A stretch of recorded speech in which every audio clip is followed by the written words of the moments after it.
दोस्तों आज फिर आ गई हूँ टीगल टोल प्लाज़ा के पास और एज़ यूजुअल कॉर्मोरेंट ट्री पे कॉर्मोरेंट्स बैठे हैं। ईग्रेट भी है यहाँ पर एक, इस तरफ इस पेड़ पर भी कुछ कॉर्मोरेंट्स बैठे हुए हैं।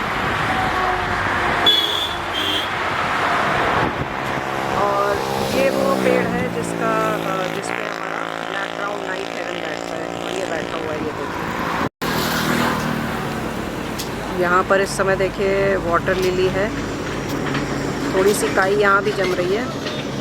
पिछले वीडियो में मैंने दिखाया था सांपला के पास में जो वेटलैंड्स थे वहाँ पे भी काई जमी हुई थी।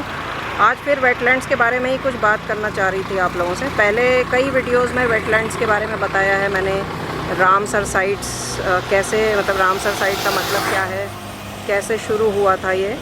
तो आज फिर मैंने सोचा है कि उसी टॉपिक पे थोड़ा सा डिस्कस करूँगी। दोस्तों वेटलैंड एक ऐसी जगह है जहाँ जो या तो मार्शी हो सकता है, जहाँ पे मार्श हो, मतलब कि मिट्टी और पानी का एलिमेंट, सॉइल एंड वाटर दोनों एलिमेंट हो। अब ये देखिए वो ईग्रेट को भगा रहा है कॉर्मोरेंट वहाँ पे। ये सफ़ेद वाला ईग्रेट है, इसको इस कॉर्मोरेंट ने अभी वहाँ से डिस्प्लेस किया है, जहाँ पर ये आके बैठा है। तो वेटलैंड्स इम्पॉर्टेंट क्यों हैं? ना ही वो केवल हैबिटेट का काम करते हैं पक्षियों के लिए या प्लांट्स के लिए या छोटे जानवरों के लिए, मछली हैं, इनवर्टिब्रेट्स हैं, इन सब के लिए हैबिटेट का काम तो करता ही है। उसके अलावा वेटलैंड्स जो होते हैं वो पानी का बैलेंस भी बनाते हैं, जो न्यूट्रिएंट्स हैं उनका रिसाइकलिंग भी करते हैं। और उसके अलावा जो एक मतलब जो बहुत सारी केमिकल्स हैं, टॉक्सिन्स हैं, हैवी मेटल्स हैं, इनको डीएक्टिवेट करने का काम करते हैं, फॉस्फेट्स को डीएक्टिवेट करने का काम करते हैं। और एक्स्ट्रा जो नाइट्रोजन होता है उसको रिलीज़ करवाते हैं। ये मेरे ख्याल से पॉन्ड हेरन आके बैठ गया। एक्स्ट्रा नाइट्रोजन को एटमॉस्फेयर में, हवा में वापस रिलीज़ कराते हैं। पॉन्ड हेरन आके बैठा है यहाँ पे। तो इस जगह पे मिलता ही है हमेशा कुछ ना कुछ। तो अब वेटलैंड्स देखिए, हमारे देश में जो सबसे पहले वेटलैंड्स डिक्लेयर किए गए थे, मतलब जो रामसर कन्वेंशन हुई थी, ये 1971 में हुई थी ईरान में, रामसर नाम की एक जगह पर, इसीलिए इसका नाम जो है ऐसा पड़ा।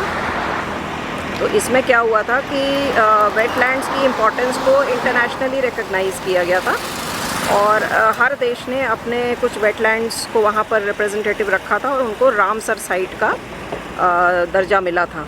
तो इंडिया से दो वेटलैंड्स थे, भरतपुर और चिलिका लेक, तो इन दोनों को रामसर साइट डिक्लेयर किया गया था उस कन्वेंशन में, जो कि 1971 में हुआ था। और इसीलिए 2 फरवरी को हर साल जो होता है वर्ल्ड वेटलैंड्स डे मनाया जाता है, क्योंकि इसी दिन ये कन्वेंशन किया गया था। और उसके बाद फिर सारे देशों ने अपने अपने देश में कमिटीज़ बनाई। इंडिया ने भी बनाया वेटलैंड्स मैनेजमेंट या वेटलैंड्स के प्रोटेक्शन के लिए। तो उसके बाद बहुत सारे, अब इन टोटल हमारे पास मेरे ख्याल से 85 वेटलैंड्स हैं। पिछले साल के इस साल के मिला के हर साल कुछ वेटलैंड्स को रामसर साइट का दर्जा दिया जाता है। तो ये पीछे मेरे ख्याल से एक पर्पल हेरन है,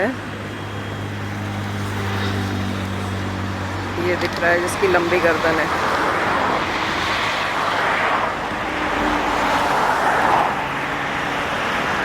तो इसीलिए ये इसलिए शुरू किया गया था कि जो वेटलैंड्स का कंजर्वेशन हो सके प्रॉपर्ली। अगर वो इम्पोर्टेंट हैं तो उस चीज़ को हर कोई रियलाइज़ करे। ये देखिए ये पर्पल हेरन ही है जो पीछे बैठा हुआ है, घास के अंदर बैठा है पीछे। तो उस कन्वेंशन के बाद से सारे देशों ने मिलकर ये डिसाइड किया कि अपने अपनी कंट्री में जो वेटलैंड्स हैं जिनकी इम्पोर्टेंस है। तो अब ये कैसे डिसाइड करेंगे कोई वेटलैंड इम्पॉर्टेंट है? तो पहली बात तो ये कि वेटलैंड्स के कुछ खास प्रकार होते हैं, जैसे कि आपको पता है मैंग्रोव्स। तो सुंदरबन या इस तरह के जो मैंग्रोव वाले वेटलैंड्स हैं उनकी बड़ी खासियत है, क्योंकि वो उस जगह की जो मिट्टी है उसको पकड़ के रखते हैं, उन मैंग्रोव्स के जड़। तो कोस्ट लाइन का इरोजन रोकते हैं ये एक बहुत बड़ी बात है। कोस्ट लाइन का अगर इरोजन होता रहता है तो धीरे धीरे जो है वो आपका उस जगह का मैप पूरा चेंज हो जाता है, समुंदर आपकी कोस्ट लाइन को खा जाता है। तो सुंदरबंस या फिर जहाँ जहाँ भी मैंग्रोव्स हैं वो उसको प्रोटेक्ट करने का काम करते हैं। तो वो एक स्पेशल टाइप का यहाँ पर देखिए एक मोरहेन भी आ गई है। ये एक स्पेशल टाइप का वेटलैंड है, तो एक स्पेशल स्टेटस अगर उसको मिला हुआ है तो वो वेटलैंड इम्पॉर्टेंट है। दूसरी बात, अगर वहाँ पे बहुत सारे एंडेंजर्ड प्लांट और एनिमल स्पीशीज़ हैं तब भी वो इम्पॉर्टेंट है। तीसरी बात ये है कि अगर वो एक ऐसे किसी लोकेशन पे है जहाँ पर कि वेटलैंड का होना बहुत ज़रूरी है और वो hydrological balance, ecological balance, minerals के बैलेंस को मेंटेन कर रहा है, तो बड़ा ही इम्पॉर्टेंट है। यहाँ पर दोस्तों ग्लॉसी आइबिस का एक फ्लॉक है, पीछे देखिए, और फोरग्राउंड में जो दिख रही हैं स्टिल्ट्स हैं सारे के सारे। पहले मुझे लगा कहीं एवोसेट्स ना हो, क्योंकि दूर से देखने में वो एक जैसे ही लगते हैं, क्योंकि ब्लैक एंड वाइट कलर्स ही होते हैं दोनों में ही, लेकिन थोड़ा सा फ़र्क होता है दोनों में। तो ये सारे के सारे ब्लैक विंग स्टिल्ट्स ही हैं और ईग्रेट्स हैं कुछ बीच में। तो अब यहाँ पे क्योंकि पानी है, तो अब इस साल मुझे उम्मीद है कि जब बार हेडेड गीज़ वगैरह आना शुरू करेंगे तो यहाँ पे आएंगे, क्योंकि पिछली बार तक तो मैं यही देख रही थी कि टोल प्लाजा के ऑपोजिट साइड में ही जा रहे। यहाँ पर ये देखिए पर्पल हेरन है, ईग्रेट्स भी हैं, और ऊपर तार पे जो है मुझे पहले लगा कि पाइट किंगफिशर बैठे हैं शायद, लेकिन वो स्वॉलो हैं।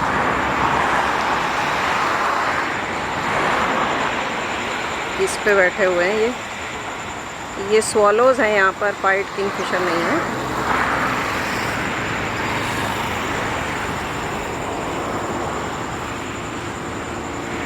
ये देखिए वायर टेल स्वॉलो हैं सारे के सारे, मतलब अबाबील।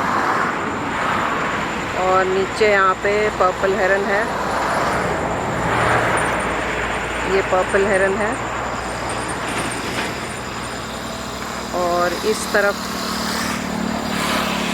जहाँ पर पानी है यहाँ पर ईग्रेट्स हैं और काफ़ी सारे ग्लॉसी आइबिसेस हैं और ब्लैक विंग स्टिल्ट्स हैं। तो दोस्तों, जो मैं वेटलैंड्स की बात कर रही थी, वेटलैंड्स के कंजर्वेशन की इम्पोर्टेंस इसलिए है क्योंकि जो टूरिज़्म एक्टिविटी काफ़ी ज़्यादा बढ़ने की वजह से वेटलैंड्स को नुकसान हुआ है। ये देखिए यहाँ पे स्टिल्ट्स के बीच में ये जो दो हैं ये गॉडविट्स हैं।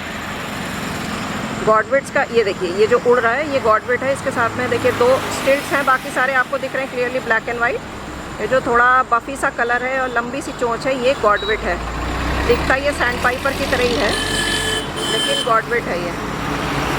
तो ब्लैक टेल गॉडविट है, ये देखिए, एक ये है और एक इस तरफ है।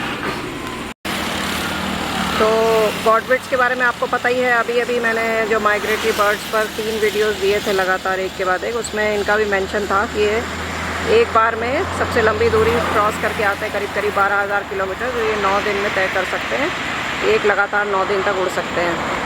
तो आज हम वेटलैंड्स की बात कर रहे हैं, गॉडविट्स की बात नहीं कर रहे हैं। तो इसलिए मैं जो बात मैं कहना चाह रही थी कि जो वेटलैंड्स के कंजर्वेशन की ज़रूरत क्यों पड़ी, उसका कारण ये है कि देखिए टूरिज़्म जैसे जैसे बढ़ा तो वेटलैंड्स को नुकसान होने लगा। कैसे टूरिज़्म एक्टिविटी जब बढ़ती है, लोग वहाँ पे आना जाना करते हैं, तो माइग्रेटरी बर्ड्स आना कम कर देती हैं, क्योंकि उनको चाहिए होता है शांत एटमॉस्फेयर जहाँ पर कि वो खुद को सेफ़ फील करें। और अगर वो सेफ़ फील नहीं कर रहे हैं तो वहाँ पे खाना होने के बावजूद भी, हैबिटेट होने के बावजूद भी वो नहीं आएंगे। तो यही हुआ कि माइग्रेटरी बर्ड्स के नंबर्स कम होने लग गए। दूसरी बात ये कि जो सिल्टेशन, मतलब कि जो मिट्टी सिल्ट जो होती है वो जमा होने लग गई वेटलैंड्स में, खास करके उन वेटलैंड्स में जिनके की कैचमेंट एरिया में पॉपुलेशन बहुत ज़्यादा है, जहाँ पे इंसानों की जनसंख्या बहुत ज़्यादा है। उन एरियाज़ में पाए जाने वाले वेटलैंड, देखिए इसकी चोंच कितनी लंबी है, गॉडविट है ये। सैंड पाइपर की तरह ही ये लगता है, लेकिन सैंड पाइपर की चोंच इससे छोटी होती है, तो ये गॉडविट है, ठीक है। तो उसकी वजह से सिल्टेशन होने लगी। तो सिल्टेशन जब होता है तो क्या होता है कि वो सिल्ट नीचे जमा हो जाता है और पानी का लेवल ऊपर आने लग जाता है। जब पानी का लेवल ऊपर आता है तो क्या होता है कि जो खाने पीने की चीज़ें हैं, जो वेजिटेशन वगैरह हैं, छोटे छोटे प्लांट्स हैं, छोटे इन्वर्टिब्रेट्स हैं, उनको नुकसान पहुंचता है और यही बर्ड्स का खाना है। तो अगर खाना ख़त्म हो जाएगा तो फिर वो पक्षी वहाँ पे नहीं आएंगे।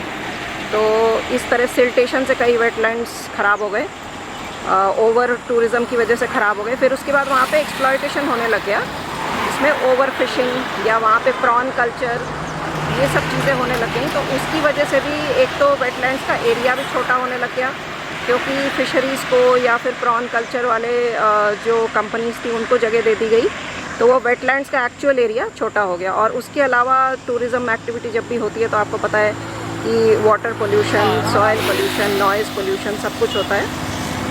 तो इन सारी चीज़ों की वजह से भी वेटलैंड्स को नुकसान हुआ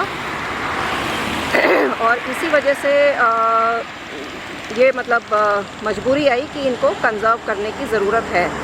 तो इस तरह से वेटलैंड्स के कंज़र्वेशन का काम शुरू हुआ। जैसा कि मैंने बताया कि 2 फरवरी 1971 से रामसर में जो कन्वेंशन हुआ था वहाँ से ये इनिशिएटिव लिया गया और फिर सारे देशों ने, जिसमें कि इंडिया भी शामिल है, इन्होंने अपने अपने देश में रामसर साइट्स को घोषित किया और वेटलैंड्स के प्रोटेक्शन के लिए कदम बढ़ाया। ये दोस्तों देखिए पॉन्ड हेरन है और ये इस तरह से तार पे बैठा हुआ है। ऐसे तार पे बैठते हुए इन लोगों को अब मैंने मतलब कई बार देख चुकी हूँ। डक्स को तो मैं दिखाई रही हूँ आपको तार पे बैठते हुए, अभी देखिए पॉन्ड हेरन भी इस तरह से तार पे बैठने लग गया है। तो नॉर्मली इनका ये हैबिट नहीं था, लेकिन अब ये धीरे धीरे ऐसा करने लग गए हैं, तो ये डेफिनेटली चेंज इन बिहेवियर में ही माना जाएगा। ये वही काश फूल है दोस्तों, देखिए ये कितनी लंबी हो गई है। पूरे रोड के दोनों तरफ जो है ये लंबे लंबे बिल्कुल काश फूल दिखाई दे रहे हैं चारों तरफ। इनको वाइल्ड शुगर केन भी कहते हैं। पहले भी इन पे वीडियो बना के मैंने काफ़ी कवर किया हुआ है, तो वो मैं लिंक इसमें डाल दूँगी, आप देख लीजिएगा फिर से। अभी इस समय बरसात के जाने के बाद ये फुल ब्यूटी में है। अभी विंटर के आने के साथ साथ फिर ये काले पड़ जाएंगे। ये देखिए दोस्तों यहाँ पर भी काश फूल बहुत ज़्यादा लंबे लंबे उसमें आ गए हैं। और यहाँ पर एक खेत है छोटा सा। आज एक्चुअली बहुत ज़्यादा ट्रैक्टर्स चल रहे हैं, ट्रांसपोर्ट व्हीकल्स चल रहे हैं, क्योंकि ये नेचुरली हार्वेस्ट सीज़न है और अभी फुल स्पीड में हार्वेस्ट का काम चल रहा है और उसके बाद जो है गेहूं की बुआई का काम शुरू हो जाएगा। तो इसलिए ट्रैक्टर्स की आवाज़ आज वीडियो में ज़्यादा सुनाई देगी आपको, लेकिन आप थोड़ा एडजस्ट कर लीजिएगा कि आपको पता ही है कि इस कैमरे के साथ में माइक में अटैच नहीं कर सकती। माइक तो मेरे पास रखा है, लेकिन उससे मैं केवल फ़ोन से रिकॉर्डिंग कर सकती हूँ, क्योंकि जो दूसरा कैमरा था मेरे साथ जिसमें कि माइक अटैच हो जाता था, उसमें रिकॉर्डिंग हो जाती है और इनफैक्ट उसकी पिक्चर क्वालिटी और भी अच्छी है, इससे भी अच्छी है, लेकिन साउंड रिकॉर्डिंग नहीं हो सकती उसमें, बाद में वॉइस ओवर डालना पड़ता है। तो साउंड थोड़ा ओरिजिनल लगे इसलिए मैं साथ साथ बोल के रिकॉर्डिंग करती हूँ। तो यहाँ पे मुझे कुछ लग रहा है कि कुछ है, क्या है पता नहीं, कोई मूवमेंट तो हो नहीं रही है, लेकिन कुछ काला काला सा दिख रहा है। अभी देखिए बिल्कुल थोड़ा सा पानी है इस जगह पर, लेकिन ये वही जगह है, यहाँ पर मैंने बहुत सारे माइग्रेटरी बर्ड्स पिछले सीज़न में भी रिकॉर्ड किए और उम्मीद है जैसे जैसे थोड़ी सी ठंड और बढ़ेगी तो यहाँ पर भी बर्ड्स आ जाएंगे। 1-2 वाटर लिलीज़ भी दिखाई दे रहे हैं और अभी लैपिंग यहाँ से उड़कर गई है।